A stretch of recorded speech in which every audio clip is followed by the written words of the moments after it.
Brazil မှာကိုလူခံရလူခံရလူနိုင်လူခံရ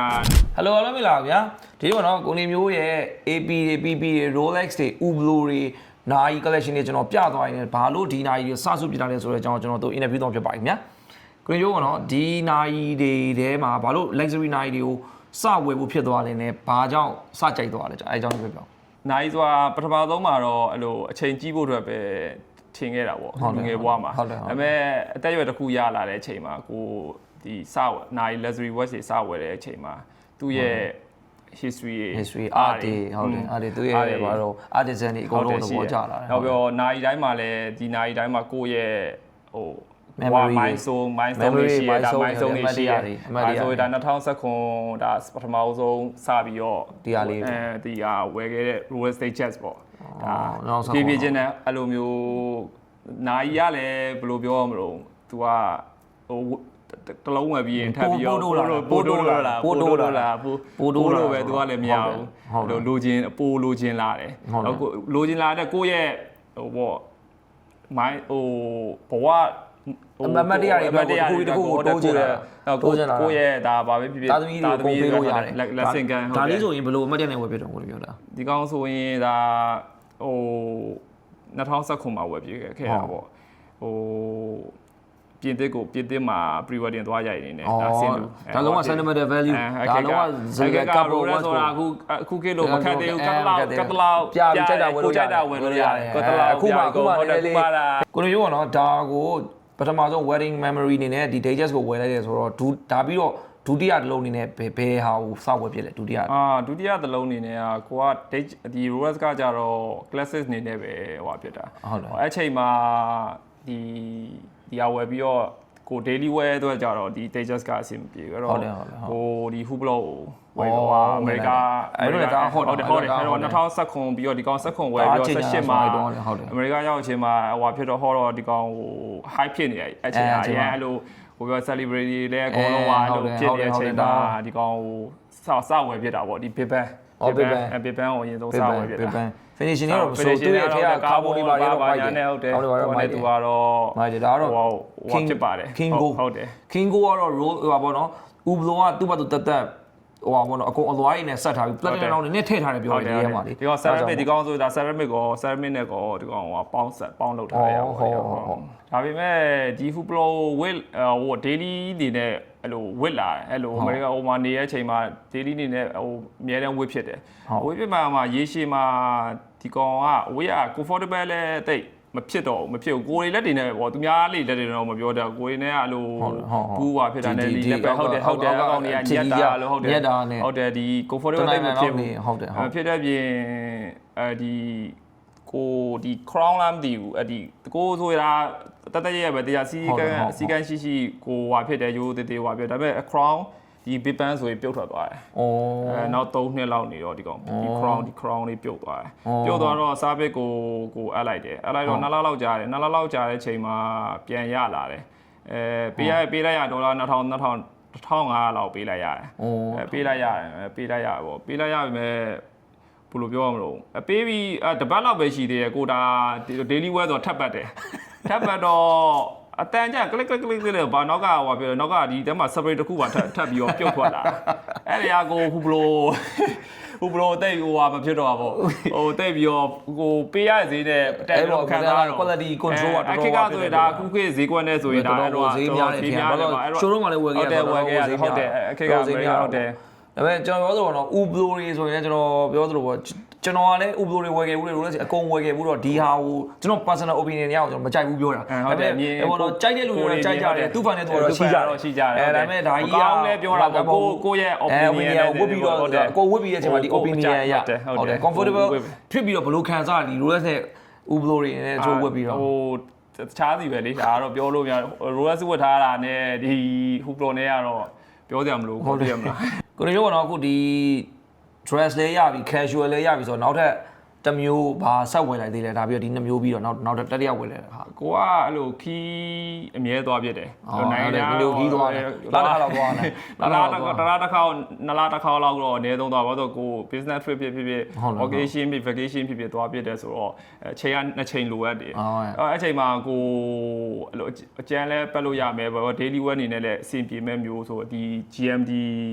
Batman ကိုကျွန်တော်ရွေးလိုက်တယ်ဒါကတော့ကျွန်တော် rubber လဲထားတာပေါ့ comfortable ဒါလေးလည်းမိုက်ပါလေ rubber လေးပြန်ဟိုလောက်ထားတာပြန် change ထားတာဒါလေးလည်းမိုက်တယ်ဒီက tools watch အနေနဲ့ရော luxury watch အနေနဲ့ရောဝယ်လို့ရတယ်ဒါတော့မိုက်တယ်ပေါ့နော်ဒီတို့ဒီ Batman ဒီ GMT နဲ့ဘာလို့ဒီ Batman ကိုရွေးအောင်လို့ပြော Pepsi တွေရော Batman တွေရောဟိုရောကိုကကြတော့ဘယ်လိုပြောမလို့အဲ့လို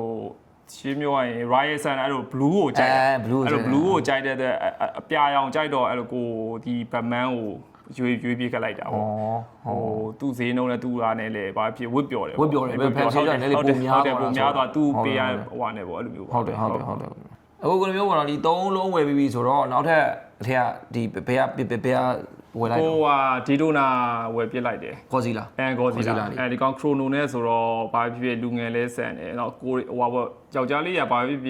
အဲ့လို sporty ပါဒါပေမဲ့ wifi ဒီပုံစံလေးကမှကျုံးလေးကြိုက်တယ်ကားလဲအဲ့လိုကားလေး wifi ဆိုတော့ sporty ကဒီကောင်ဝယ်ပြစ်လိုက်တယ်ဟုတ်ဒီကလေးက memory ရှိလား memory ရှိရယ်ဟိုခုလဲမဝေးဖြစ်တော့ဟိုဘာဖြစ်လဲဆိုတော့ကိုဟိုလွန်ခဲ့တဲ့တစ်နေ့ခွဲလောက်ကဘရာဇီးမှာကိုလူခံရလူခံရနိုင်ကိုပါသွားမတက်ပါပဲအပေါ်ပြုတ်ထွက်သွားတယ်သူတို့ကလို့လူပြီးတော့ဟိုဟာဖြစ်တယ်ဒါပေမဲ့ပြန်တော့ရခဲ့တယ်အဲ့ဒီကနည်းနည်း trauma ဖြစ်သွားပြီးဒီကောင်ဒီဟာလေးဝတ်ပြီးဆိုရင်လူကအဲ့လိုကျွန်တော်စပိန်မှာလူခံတယ်အဲ့လိုပဲလေအဲ့လိုဖြစ်ပြီးတော့လူကကောင်းတော့မစားနိုင်တော့ဟုတ်တယ်အဲ့လိုလူကကြောက်ပြီးလန့်ကြောက်ပြီးတော့အဲ့တော့ကန်ကောင်းလို့ဇော်နေတာလိုက်လူခဲ့တာဝင်ပြီးအဲ့လူကတရားလို့တော်ကြီးပြန်ရခဲ့ဒါပေမဲ့အဲ့လိုပေါ့ဂျာမီကို trauma ရတယ်အဲ့တော့ဒီဒေဒိုနာကိုတိတ်ပြီးတော့မဝတ်ဖြစ်ဘူးမဝတ်ဖြစ်တော့လုံးဝစိတ်နာသွားဒီလိုကကိုမျိုးပေါ့နော်ဒီ Brazil မှာလူခံရတဲ့ဒီဒေဒိုနာကော်စီလာလေးပြီးတော့ဘယ်ဟာဝယ်ပြတော့တော့ထပ်ပြီးကိုဒီ OP လေးအစိမ်းအောင်လေး OP ကတော့ကြိုက်တယ်ကျွန်တော်လည်းတော်ကြိုက်တယ် OP ကကြိုက်တယ်ညီအဲ့လိုစားပြီးသွားပြီဒီကောင်ဝယ်တာပြီးခဲ့တဲ့နေ့ကမှကိုဝယ်ပြတာ comfortable ဟုတ်တယ် comfortable လည်းဖြစ်တယ် minimalist လည်းဖြစ်တယ် minimalist ဖြစ်တယ်ဟိုလို logi တော်ဖြစ်တယ် logi တော်ဖြစ်တယ်သူကလည်း minimalist မသိတာ comfortable ဖြစ်ဆုံးပဲဒီကောင်သူ့ဈေးတုံးနဲ့သူ့ပေးရတဲ့တန်တယ်တော်တော်အစိမ်းတန်လေးလည်းလာတယ်ကြောက်စိမ်းတန်လေးဟုတ်တယ်ညီတို့ need free ရပို့လာဒါပေမဲ့ဒီအစိမ်းလေးကြိုက်တယ်ကျွန်တော်အစိမ်းလေးကြိုက်တယ်ကြောက်စိမ်းတန်လေးဆိုအစိမ်းက lucky ဟုတ်တယ်ကိုမိမလည်းဗာဖြစ်ဒီတော့အစိမ်းကိုသူ့ရဲ့ lucky ကလာဆိုတော့ဒီအစိမ်းလေးဒီအစိမ်းလေးတော့မိုက်တယ်ဟုတ်တယ်အခုတော့ Rolex ရော Uzo ရောပြီးဆိုတော့အခုကိုနီယိုလည်းမဝတ်ထားတဲ့ AP လေးအကြောင်းကိုကျွန်တော်ပြောဘာလို့ဒီနာရီလေးနဲ့ဒီ tire ကလာကိုရွေးပြတာလေပေါ့ဒါလေးကိုဘာဖြစ်ဆိုတော့ကိုဒီ Rolex တွေကလည်းဆုံးသီးလောက်ဆုံးသွားပြီဂိတ်ဆုံးသွားပြီဟုတ်တယ်ဒီလိုနာပြီးသွားပြီအဲ့တော့ဟိုအကိုဒီ AP ကကြောင့်သူ့ရဲ့ဒီကဒီ bracelet ပေါ့ဒီ integrated bracelet ကဒီဘာဖြစ်ကြည့်လိုက်ရင်လက်နဲ့တော်တော်လာတယ်ဟိုကိုထင်မဲ့ဘေးလူကကြည့်လိုက်ရင်ကိုတခြားလူတွေပတ်ထားတယ်လေအမြဲပိုထင်ပေါ်နေနေဝင်လိုက်ဟာဟုတ်တယ်ဘာဖြစ်သူလက်သူ့ရဲ့ ingredient ဒီ bracelet တော်တော်ကိုရှင်းပြောရင်ဒီကောင်ကနိုင်လို့